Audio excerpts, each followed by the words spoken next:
Hello friends, स्वागत है आप लोग का। आज के क्लास में हम पढ़ाने वाले हैं धातु, अधातु और उपधातु। क्योंकि जितने भी एमसीक्यू एग्जाम होते हैं उसमें इस चैप्टर से 2 से 3 नंबर का क्वेश्चन पूछे ही जाते हैं। इसलिए हम प्रयास करेंगे धातु और अधातु और उपधातु को कुछ ऐसे लॉजिक के साथ पढ़ाया जाए जिससे आप लोग को लंबे समय तक याद रहे। और यहाँ पर एक नए तरीके से यहाँ पर हम पढ़ाने जा रहे हैं, इसलिए आप लोग शुरू से लेकर लास्ट तक आप लोग इस वीडियो को देखिए। अब यहाँ पर देखिए धातु, अधातु और यहाँ पर क्या उपधातु। अब यहाँ पर हम जान लेते हैं धातु, धातु और उपधातु। अभी यहाँ पर आधुनिक आवर्त सारणी में टोटल कितने तत्व हैं? 118 तत्व हैं, जिसमें से उपधातु की संख्या कितना है? 7 है। और यहाँ पर अधातु की संख्या कितना है? 20 है। और धातु की संख्या कितना है? 91 है, 91 है। अब यहाँ पर इसमें हम सबको नहीं पढ़ेंगे, जो जो मेन है, जो एग्जाम में पूछते रहता है उसी को हम केवल पढ़ेंगे। अब उपधातु है, तो उपधातु है 7 गो। 7 गो कौन कौन से है इसको देख लेते हैं। अब यहाँ पर क्या हो जाएगा? बोरॉन हो जाएगा। क्या हो जाएगा? Boron, silicon, germanium, arsenic, antimony, tellurium और क्या हो जाएगा? पोलोनियम। ये उपधातु कितने हैं? 7 हैं। अब यहाँ पर अधातु, अधातु कितना है? 20 है। इसमें से 20 को नहीं पढ़ेंगे, जो मेन है उसी को देख लेते हैं। अब यहाँ देखिए helium, neon, argon, krypton, xenon, radon. एक और होता है ऑर्गेनिज्म, इसको हम लोग नहीं पढ़ने वाले हैं क्योंकि एग्जाम में इसमें से क्वेश्चन नहीं बनता है, एग्जाम में पूछता ही नहीं है। अब यहाँ देखिए ई कौन से वर्ग का तत्व है? ई है वर्ग 18 का तत्व, जिसे हम लोग क्या बोलते हैं? अक्रिय गैस बोलते हैं। क्या बोलते हैं? अक्रिय गैस, अक्रिय गैस बोलते हैं। कभी कभी यहाँ पर निष्क्रिय गैस भी बोलते हैं, निष्क्रिय गैस भी बोलते हैं। इसे शून्य वर्ग भी बोलते हैं, शून्य वर्ग के तत्व भी बोलते हैं। इसके बाह्यतम कक्षा में यहाँ पर पूरे जो होते हैं इलेक्ट्रॉन वो पूरा फुल फिल होते हैं, इसलिए इसकी संयोजकता कितना होता है? इसकी संयोजकता कितना बनेगा? 0 होता है। और जो यह गैस है यह किसी से क्रिया नहीं करता है, क्योंकि इसका नाम ही क्या है? अक्रिय गैस या निष्क्रिय गैस। ठीक है। अब यहाँ पर धातु, धातु में क्या हो जाएगा? इसको कैसे पहचानेंगे? अगर यहाँ पर आप लोग को पहले से इलेक्ट्रॉनिक विन्यास पता है तो जितने भी धन आयन होते हैं वो क्या होते हैं? धातु होते हैं। जितने धन आयन होते हैं, धन आयन, जितने धन आयन होंगे वो क्या होंगे? धातु होते हैं। या जिसके उच्चारण में लास्ट में यदि यम आता है, जिसके उच्चारण में लास्ट में यदि यम आता है वो क्या होता है? धातु होता है। अब यहाँ पर हम देख लेते हैं वह कौन ऐसे धातु है जिसे चाकू से काटा जा सकता है। वह कौन ऐसे धातु है जिसे क्या कहता है? चाकू से काटा जा सकता है, चाकू से काटा जा सकता है। तो लिथियम, सोडियम और क्या होता है? पोटेशियम। ये कौन से वर्ग का तत्व है? ये वर्ग 1 का तत्व है, जिसे क्या बोलते हैं? क्षारीय धातु बोलते हैं, क्षारीय धातु बोलते हैं। और वहीं वर्ग 2 रहेगा तो क्षारीय मृदा धातु हो जाएगा। अब यहाँ पर इसे क्या कहता है? इसे चाकू से काटा जा सकता है और इसको किरोसिन तेल में, किरोसिन तेल में इसको डुबो कर रखा जाता है, क्योंकि यहाँ पर किरोसिन तेल में ऑक्सीजन गैस नहीं पाया जाता है। किरोसिन तेल में ऑक्सीजन गैस नहीं पाया जाता है, जिससे यह ऑक्सीजन गैस से क्रिया नहीं करता है और यह नहीं जलता है। अब देखिए इसका संयोजकता कितना होता है? तो इसका संयोजकता कितना होता है? 1 होता है। वर्ग 1 के तत्व की संयोजकता कितना होता है? 1 होता है। इसका ट्रिक क्या लिखवाए थे? हेलेना के रूबी कैसे फरार हो गई। तो अब यहाँ पर इसकी संयोजकता कितना हो गया? 1 हो गया। उसके बाद से हम देख लेते हैं कौन कौन से धातु है, वह कौन कौन से धातु है जो ऑक्सीजन से तीव्र गति से क्रिया करते हैं। वह कौन से धातु है जो ऑक्सीजन से तीव्र गति से क्रिया करते हैं, उसका हम क्रम लिख देते हैं, क्योंकि कई बार देखा गया है कि इसके क्रम भी एग्जाम में पूछ लिए जाते हैं। इसलिए इसका ट्रिक आप लोग देखिए, इसका ट्रिक हम बनाए हैं। क्या ट्रिक है? कन्ना ने कहा, कन्ना ने कहा, किसे कहा? मजनू से। कन्ना ने कहा मजनू से अलविदा। क्या बोला? अलविदा जानू। कन्ना ने कहा मजनू से अलविदा जानू। फिर पार्वती हमारी कुछ आज और क्या कर दे? पिटाई कर दे, पिटाई कर दे। कन्ना ने कहा मजनू से अलविदा जानू, फिर पार्वती हमारी कुछ आज और पिटाई कर दे। इसलिए अब देखिए यहाँ पर कन्ना तो के से हो जाएगा पोटेशियम, ना से हो जाएगा सोडियम, उसके बाद कहा, कहा का हो जाएगा कैल्शियम, मजनू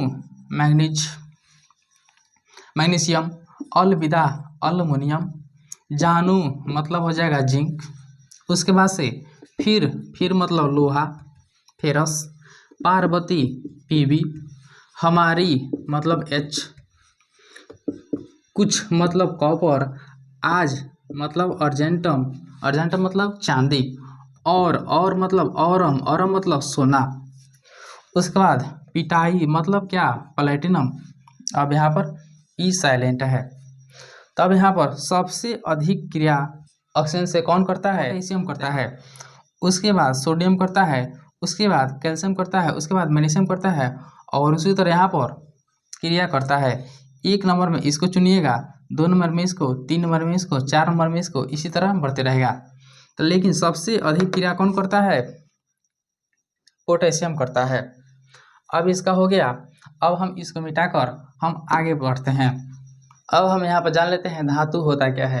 अब यहाँ पर देखिए धातु क्या होता है? ऐसे तत्वों को धातु कहते हैं जिसमें चमक होती है। क्या होती है? जिसमें चमक होती है, जो आघातवधर्य होती है तथा क्या होती है? तन्य होती है, जिसकी तनन क्षमता अधिक होती है, जो विद्युत के क्या होते हैं? सुचालक होते हैं, विद्युत के सुचालक होते हैं।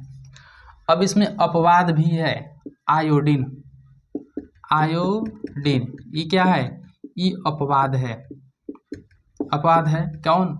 आयोडीन। इसका संकेत क्या होता है? आई होता है। आयोडीन जो है अधातु है। क्या है? अधातु है, लेकिन यहाँ पर बोला गया है क्या? धातु। धातु जिसमें चमक होती है। आयोडीन में तो चमक होती है, आयोडीन में चमक होती है, लेकिन इसको होना चाहिए क्या? धातु, लेकिन है क्या? अधातु। अब देखिए तन्यता क्या होता है? तन्यता, इसमें भी अपवाद है क्या? बिस्मथ। क्या है? बिस्मथ। इसका संकेत क्या होता है? Bi। यहाँ पर देखिए बिस्मथ जो है धातु है, लेकिन इसमें तन्यता के गुण नहीं पाए जाते हैं। ये क्या होते हैं? भंगुर होते हैं। अब यहाँ पर विद्युत सुचालक का बात आए तो यहाँ पर इसमें अपवाद हो जाएगा क्या? कार्बन। इसमें अपवाद क्या हो जाएगा? कार्बन। कार्बन क्योंकि अधातु है। क्या है? ये अधातु है। अधातु होते हुए भी यह विद्युत का क्या करता है? सुचालक करता है, मतलब सुचालक है। क्या? कार्बन। अब यहाँ पर जान लेते हैं कार्बन के कितने होते हैं। यहाँ पर हीरा। कार्बन के कितने अपरूप होते हैं? कार्बन के कितने अपरूप? तो कार्बन के हीरा, ग्रेफाइट, फुलेरिन, और एक और क्या होता है? ग्रेफिन। क्या होता है? ग्रेफिन। अभी यहाँ पर इसके बारे में एग्जाम में ना पूछा है और ना ही इसके बारे में यहाँ पर कोई किताब में लिखा है, इसलिए अभी हम लोग जानेंगे कार्बन के कितने अपरूप हैं। कार्बन के मात्र अपरूप कितने हैं? 3 है। पहले हीरा और ग्रेफाइट खोजा गया, उसके बाद से एक और जुड़ गया क्या? फुलेरिन जुड़ गया। अभी यहाँ पर ग्रेफिन का खोज हो चुका है, लेकिन यहाँ पर इसका चर्चा अभी किसी भी किताब में नहीं किया गया है, इसलिए इसके बारे में अभी कुछ जानकारी भी नहीं है और इसके बारे में अभी पढ़ना भी नहीं है। इसलिए आप लोग जानिए कार्बन के कितने अपरूप हैं। तो कार्बन के कितने अपरूप हैं? 3, हीरा, ग्रेफाइट और क्या? अब यहाँ फुलेरिन। कार्बन के जितने 3 अपरूप हैं, इसका हम पूरा डिटेल में हम नेक्स्ट क्लास में पढ़ने वाले हैं। अभी यहाँ पर धातु के बारे में जानते हैं। अब यहाँ देखिए धातु क्या होता है? विद्युत का सुचालक होता है। और धातु विद्युत धनात्मक होते हैं। क्या होते हैं? विद्युत धनात्मक होते हैं। विद्युत धनात्मक होते हैं। और बोलिएगा विद्युत धनात्मक है क्या? तो सभी यहाँ पर एक एक करके यहाँ पर आप लोग को मिलने वाला है। जब विद्युत धनात्मक है तो कैसे है? अब यहाँ पर धातु के बाह्यतम कक्षा में 1 या 2 या 3 इलेक्ट्रॉन होते हैं। क्या होते हैं? 1, 2 या 3 इलेक्ट्रॉन होते हैं। और यहाँ पर धातु के गलनांक एवं क्या क्वथनांक उच्च होते हैं। अब इसमें भी अपवाद है, क्योंकि केमिस्ट्री पूरा अपवाद से ही भरा हुआ है, इसलिए सतर्क होकर पढ़ना है। अब इसमें गलनांक और क्वथनांक क्या बोला है? उच्च होते हैं। लेकिन इसमें अपवाद क्या है? सीजियम और क्या? गैलियम। सीजियम और क्या है? गैलियम। सीजियम का तापमान गलनांक कितना होता है? 28 डिग्री सेल्सियस। और गैलियम का कितना होता है? 30 डिग्री सेल्सियस। क्योंकि सीजियम और गैलियम दोनों क्या है? धातु है। दोनों क्या है? धातु है। और इसको जैसे ही हम हाथों की हथेली पर रखते हैं तो ये क्या हो जाता है? गल जाता है। क्या हो जाता है? गल जाता है। तो ये क्वेश्चन पूछता है और कौन से ऐसे धातु है जो हाथों की हथेली से ऊष्मा प्राप्त कर गल जाते हैं? तो वह कौन है? सीजियम है और क्या है? गैलियम है। अब बोलिएगा गल क्यों जाता है? क्योंकि इसका गलनांक 28 डिग्री सेल्सियस और इसका कितना होता है? 30 डिग्री सेल्सियस। अब यहाँ पर देखिए शरीर, यहाँ पर देख लेते हैं शरीर का तापमान कितना होता है? 37 डिग्री सेल्सियस। यह कितना होता है? 98.6 डिग्री फ़ारेनहाइट या 310 केल्विन होता है। उसके बाद से यहाँ पर और कमरा का तापमान ये सब सामान्य तापमान है। कमरा का सामान्य तापमान कितना होता है? यहाँ पर 25 डिग्री सेल्सियस या 298 केल्विन होता है या 77 डिग्री फ़ारेनहाइट होता है। अब यहाँ पर जानेंगे, अब इसको हम मिटाकर यहाँ पर सेल्सियस से केल्विन, केल्विन से क्या फ़ारेनहाइट वाले जितने भी सूत्र हैं उसको हम यहाँ पर देख लेते हैं। तब यहाँ पर सबसे पहले इसको हम मिटाते हैं। इसका हम सूत्र यहाँ पर देखते हैं, जैसे होता है के ताप बराबर सी ताप प्लस कितना 273 और एक होता है C/5 बराबर F-32 बटा कितना होता है 9। एक ही सूत्र हो गया और एक ही सूत्र हो गया।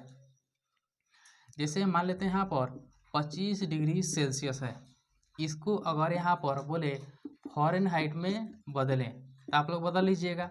जैसे यहाँ पर सेल्सियस को किस में बदलना है? फ़ारेनहाइट में बदलना है। तब यहाँ पर कितना 25 बटा कितना 5 बराबर कितना F-32 बटा कितना 9 50 25 5 बराबर कितना F-32 इंटू कितना हो जाएगा 9। यहाँ पर 9 बचे कितना 45 और इसको माइनस है इधर भेज दीजिए कितना 32 बराबर कितना F आ गया। 5 तो कितना 7 और 4 3 7 बराबर कितना F, मतलब यहाँ पर F आ गया कितना 77 डिग्री फ़ारेनहाइट आ गया। इस तरह आप लोग ये दोनों फार्मूला से यहाँ पर केल्विन से सेल्सियस में और सेल्सियस से फ़ारेनहाइट में जो भी बदलने के लिए बोले तो आप लोग निकाल सकते हैं। अब यहाँ पर इसको हम मिटाकर आगे देखते हैं। अभी हम लोग पढ़े हैं अक्रिय गैस। अब यहाँ पर हम लोग पढ़ेंगे अक्रिय तत्व या धातु। अक्रिय तत्व या धातु कौन से हैं? अब यहाँ पर सोना क्या हो जाएगा? सोना जो किसी से क्रिया नहीं करता है। उसके बाद हो जाएगा चांदी, उसके बाद हो जाएगा तांबा, उसके बाद हो जाएगा प्लेटिनम, उसके बाद प्लेटिनम हो जाएगा। सोना का संकेत क्या होता है? औरम। चांदी क्या होता है? अर्जेंटम। तांबा क्या होता है? कॉपर। और यहाँ पर प्लेटिनम का क्या होता है? पीटी। ये जो तत्व है किसी से क्रिया नहीं करते हैं, इसलिए इसको क्या बोलता है? अक्रिय तत्व है या अक्रिय धातु भी बोला जाता है। उसके बाद यहाँ पर देखिए सबसे अधिक चालकता का क्रम हम देख लेते हैं। अब यहाँ पर इसका क्रम क्या होता है? Ag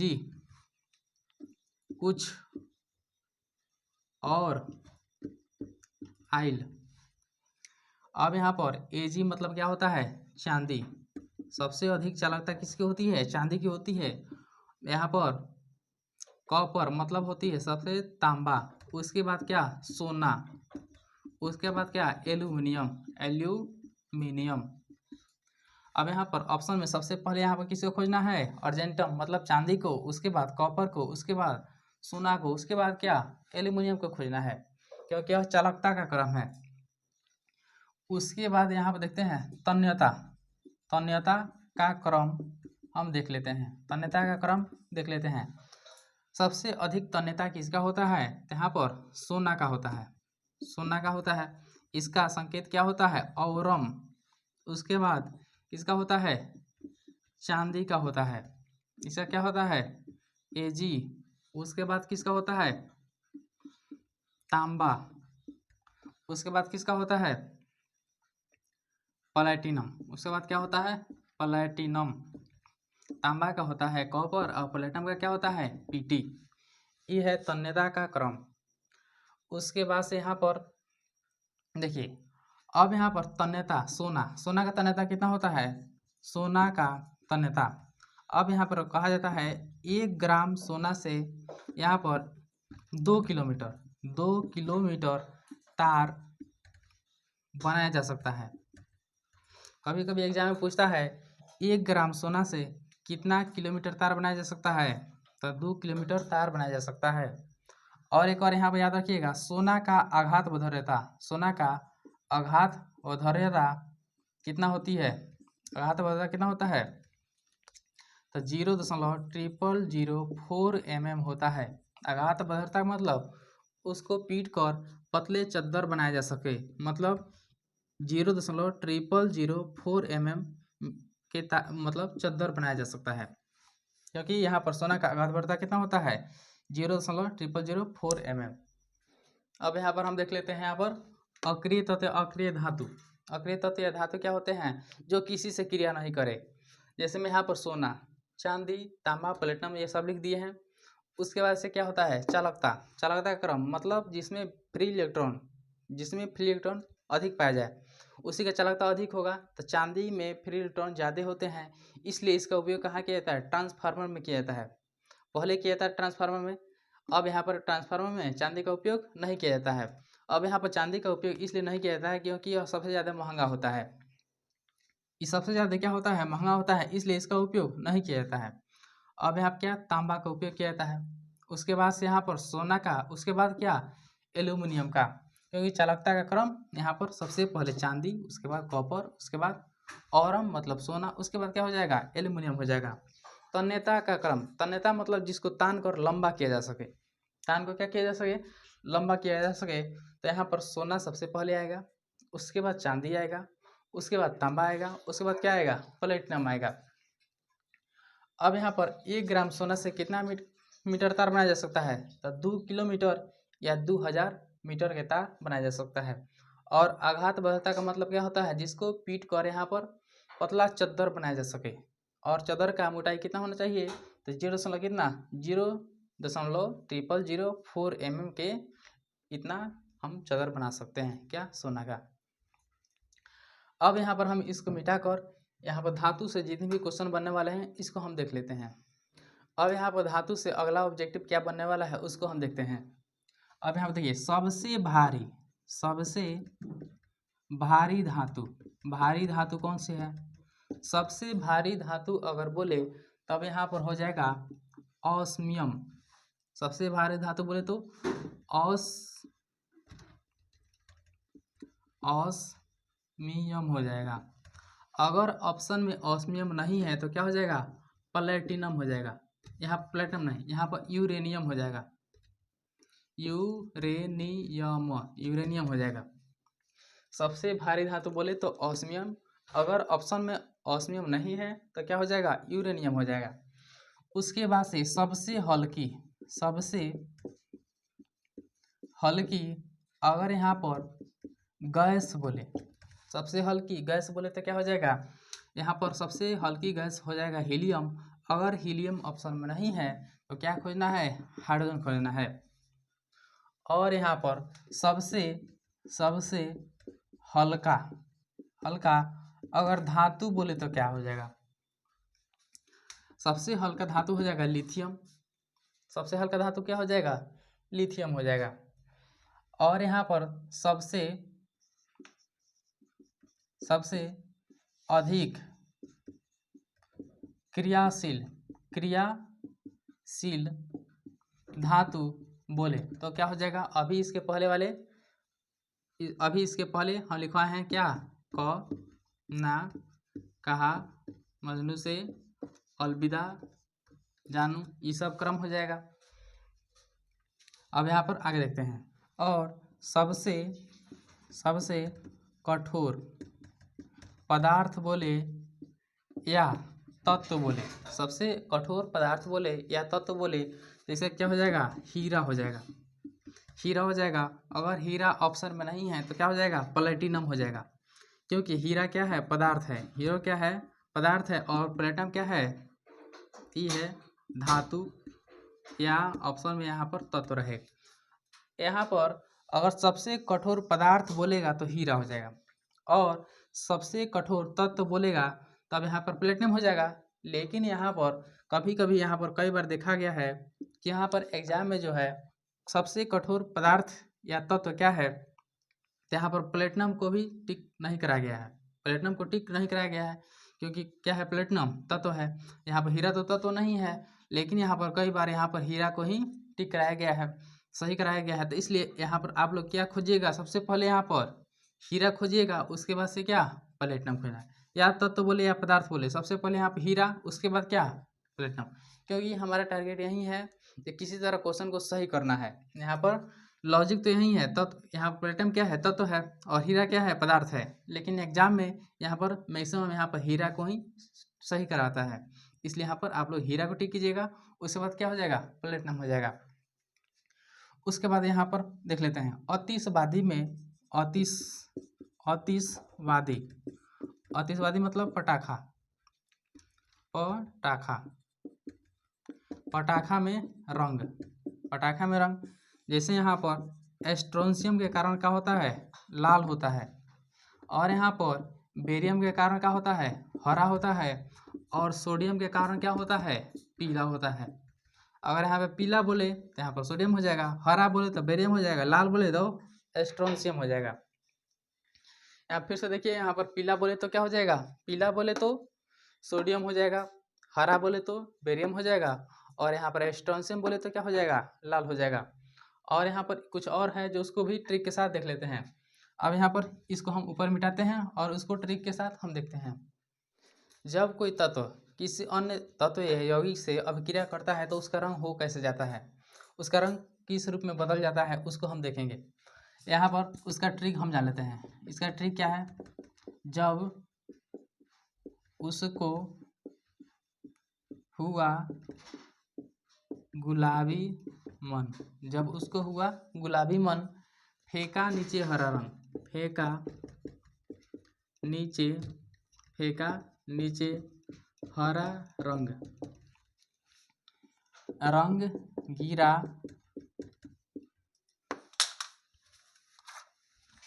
रंग गिरा ब्लू कप में। अब यहाँ पर देखिए, जब उसको को मतलब कोबाल्ट, और यहाँ पर गुलाबी, तो कोबाल्ट का रंग कैसा होगा? गुलाबी होगा। और यहाँ पर यहाँ पर मैग्नीज का भी रंग कैसा होगा? गुलाबी होगा।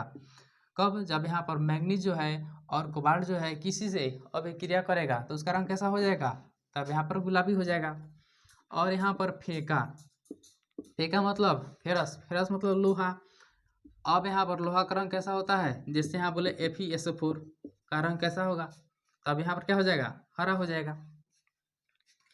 अब यहाँ पर ब्लू कप में, ब्लू मतलब क्या हो जाएगा? नीला। यहाँ पर नीला किसका होता है? कॉपर का होता है। जैसे यहाँ बोले CuSO4 का कलर कैसा होता है? तब यहाँ पर हो जाएगा क्या? नीला हो जाएगा।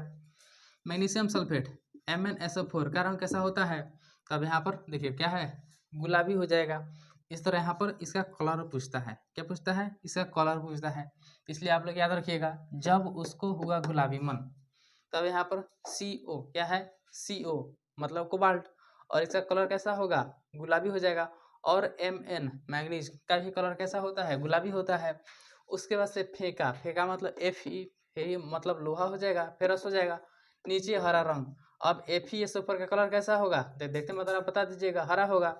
उसके बाद से ब्लू कप, ब्लू मतलब नीला, कप मतलब कॉपर, तो कॉपर का रंग कैसा हो जाएगा, नीला हो जाएगा। इसके बाद हम पार्ट 2 में यहाँ पर अधातु से रिलेटेड जितने भी क्वेश्चन बनने वाले हैं उसको हम पढ़ाएंगे। अगर आप लोग को मेरा पढ़ाया हुआ अगर अच्छा लगता है तो आप लोग लाइक एंड सब्सक्राइब जरूर करें और मेरे वीडियो को शेयर भी करें। अब यहाँ पर पार्ट 2 में पढ़ने वाले हैं हम अधातु से रिलेटेड जितने भी क्वेश्चन बनने वाले हैं उसको पढ़ेंगे, क्योंकि इस वीडियो में हम धातु से रिलेटेड जितने भी क्वेश्चन बनने वाले हैं उसको पढ़ा दिए। और कुछ छूटा होगा तो पार्ट 2 में हम पढ़ाएंगे।